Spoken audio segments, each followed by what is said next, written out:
Ai noroc, românașii mei de pe Regatul Unit. Care mai e viața pe Anglia? Tot înorat este.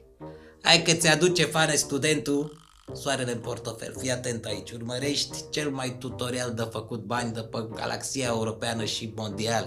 Șmechetorial, ai înțeles? Am glumit, nu fugi. Ia și notează acolo knowledge de la greu. Ai auzit de facultate, da? Aia de face unii ca să aibă servici mai buni. Da, de facultatea care te plătește, ai auzit? Da, ai auzit bine. Facultate care îți dă bani și ți dă de bună voie. Privitorul meu, care vrei 25.000 de lire pe an? Toată lumea vrea numai da cotit așa, te învață fane studentul cum.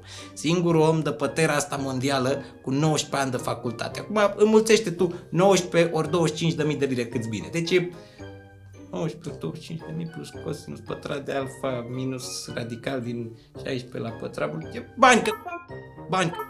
Asta. 25.000 pe an ca să înveți ceva nou. Combinație academică, cum îi zic eu. Da? E și vorba aia mai străveche, ai carte, o dai parte în parte. Bam! Ți-a leșinat tastatura. Notează. 1. Intri pe Atlantic London. 2. Dai pe acolo, click, da? Te prinzi tu. 3. Te înscrii. E zici că te-am trimis eu ca să ai totul gratis pe acolo. Băieții te ajută să te înscrii la ce cursuri vrei și pac, primești bani ca să începi o carieră nouă. Vezi că ai toate cursurile acolo, alegi ce vrei tu. Wow, be careful, că s-ar putea să devii rici. Știi ce zic? Asta e așa ca o glumă de final de destins atmosfere.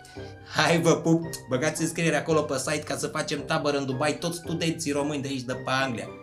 Forța Atlantic London!